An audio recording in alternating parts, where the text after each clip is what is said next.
केंद्रीय वित्त मंत्री निर्मला सीतारमण ने आम बजट 2022 पेश किया है। इस बजट से बिहार को काफी उम्मीदें थीं। बजट पेश होने के बाद बिहार भाजपा के नेता इस बजट की सराहना कर रहे हैं। इसी कड़ी में डिप्टी सीएम रेणु देवी ने कहा है कि ये बजट अर्थव्यवस्था को ठोस आधार देने वाला है।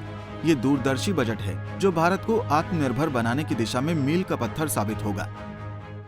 मैं कहना चाहती हूँ कि केंद्र सरकार द्वारा प्रस्तुत बजट अर्थव्यवस्था को बहुत ठोस आधार देने वाला है और माननीय प्रधानमंत्री जी श्री नरेंद्र मोदी जी को और वित्त मंत्री सीतारमण जी को पहले तो मैं बहुत ही कोटि से आभार प्रकट करती हूँ कि उन्होंने जो बजट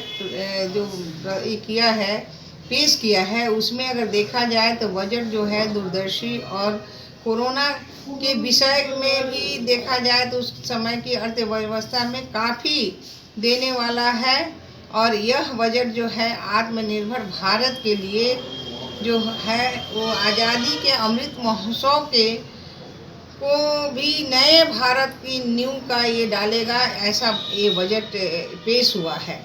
इस सर्वस्पर्शी, समावेशी, संतुलित एवं सराहनीय बजट है। इस लोक उपयोगी बजट का स्वागत करती हूँ और माननीय प्रधानमंत्री जी को और माननीय सीतारमण जी को बहुत बहुत कोटि से अभिनंदन करती। वहीं बिहार के उद्योग मंत्री सैयद शाहनवाज हुसैन ने भी बजट की सराहना की है। उन्होंने कहा कि ये गरीबों के हित में सोचकर पेश किया गया है। 80 लाख घरों को पीएम आवास योजना में देने की बात की है। 3 साल में 400 नई पीढ़ी के वंदे भारत एक्सप्रेस बनाया जाएगा। जो चमड़े का सामान हमने कहा वो और कपड़ा ये सस्ता किया गया है और बजट के जो जूते चप्पल हैं ये सस्ते हो जाएंगे। तो इससे बढ़कर निवेश में आने वाली जो मशीनें हैं वो सस्ती हो जाएंगी। इसमें कई चीज़ों में बेहतरीन छूट दी गई है। लोगों को मकान दिया जाएगा और खेती का सामान जो है वो भी सस्ता किया जाएगा। तो ये बजट के लिए प्रधानमंत्री जी को और वित्त मंत्री जी को बहुत बधाई देते हैं। इनकम टैक्स स्लैब में भी कोई बदलाव नहीं किया है, जबकि कोरोना काल के बाद सरकार पर बहुत बड़ी दिक्कत है। इनकम टैक्स जो रिटर्न है उसमें भी सुधार के लिए 2 साल का मौका भी सरकार दे रही है और इससे अच्छा बजट नहीं पेश हो सकता था। बहुत बहुत बधाई। एक और जहां बिहार भाजपा के नेता बजट को लेकर प्रधानमंत्री और वित्त मंत्री की वाहवाही कर रहे हैं, वहीं बिहार में भाजपा की सहयोगी पार्टियों का दर्द छलका है। जदयू संसदीय बोर्ड के अध्यक्ष उपेंद्र कुशवाहा ने कहा कि अगर देश के हक में इस बजट को देखा जाए तो बजट बेहतर है, वहीं अगर बिहार के पक्ष में देखा जाए तो बजट बेहतर नहीं है। तो किस तरह से देखते हैं, क्या मानते हैं आप? देखिए, देश में जहां विकसित राज्य हैं वहीं पिछड़े राज्य भी हैं, जिसमें बिहार का नाम पिछड़े राज्यों में आता है। तो विकसित राज्यों को यदि ध्यान में रखा जाए तो उसके हिसाब से बजट प्रशंसनीय है, ऐतिहासिक है। बहुत अच्छे काम करने की घोषणा उसमें हुई है। लेकिन जब हम बिहार की नज़र से देखते हैं तो बजट निराशाजनक हमको दिखता है, क्योंकि बिहार को कुछ विशेष मदद की ज़रूरत है। लगातार माननीय मुख्यमंत्री जी के नेतृत्व में एनडीए की सरकार काम कर रही है।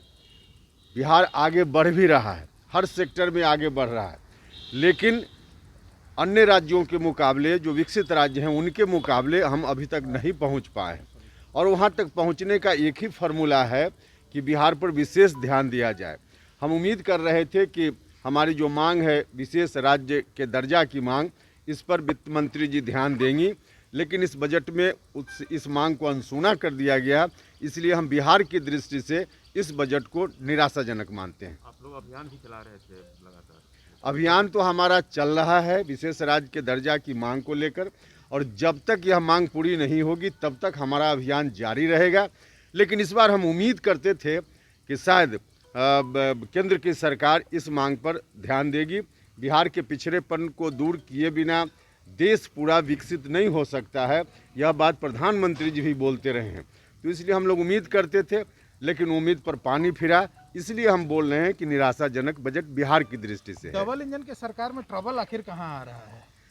नहीं, देखिए, हम लोग तो लगातार मांग उठा रहे हैं और बिहार के लोग भी लगातार इस मांग के साथ हैं। और सिर्फ हमारी पार्टी नहीं, इस मांग के समर्थन में तो समय समय पर सभी राजनीतिक दल के लोगों ने समर्थन किया है। तो यह मांग अब किसी पार्टी विशेष की नहीं है, बिहार की जनता की मांग है। तो इस दृष्टि से हम मांग कर रहे हैं। बाकी क्या कठिनाई है, नहीं कठिनाई है, अब यह मेरा विषय नहीं है।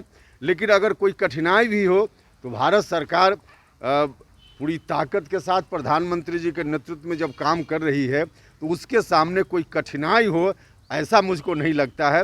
अगर कुछ कठिनाई है तो उनको दूर करना चाहिए और बिहार को विशेष राज्य का दर्जा देना चाहिए। वहीं दूसरी ओर भाजपा के सहयोगी दल हिंदुस्तानी आवाम मोर्चा ने भी आम बजट को लेकर सवाल उठाया है। हम प्रवक्ता डॉक्टर दानिश रिजवान ने कहा है कि नीति आयोग की रिपोर्ट के अनुसार बिहार सबसे निचले पायदान पर है, इसलिए बिहार को विशेष पैकेज देना चाहिए।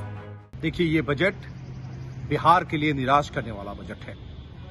जब नीति आयोग के रिपोर्ट में स्पष्ट हो गया कि बिहार हर मामले पे पिछले पायदान पे है, तो हमें उम्मीद थी कि नीति आयोग की सिफारिशों के आलोक में ही वित्त मंत्रालय बिहार की सुधि लेगा और बिहार को स्पेशल पैकेज, स्पेशल स्टेटस का दर्जा मिलेगा।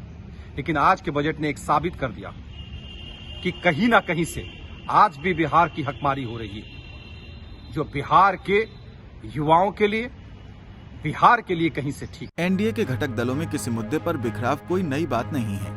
एनडीए के सहयोगी घटक दल लगातार विशेष राज्य के दर्जे की मांग करते रहे हैं। केंद्रीय आम बजट के बाद ये मुद्दा एक बार फिर गरमाने लगा है। अब देखना दिलचस्प होगा कि ये मांग कहां तक उठती है। पंजाब केसरी टीवी के लिए पटना से अभिषेक कुमार की रिपोर्ट। हमसे जुड़े रहने के लिए हमारे YouTube चैनल को सब्सक्राइब करें और नई वीडियो की नोटिफिकेशन के लिए बेल आइकॉन को दबाएं।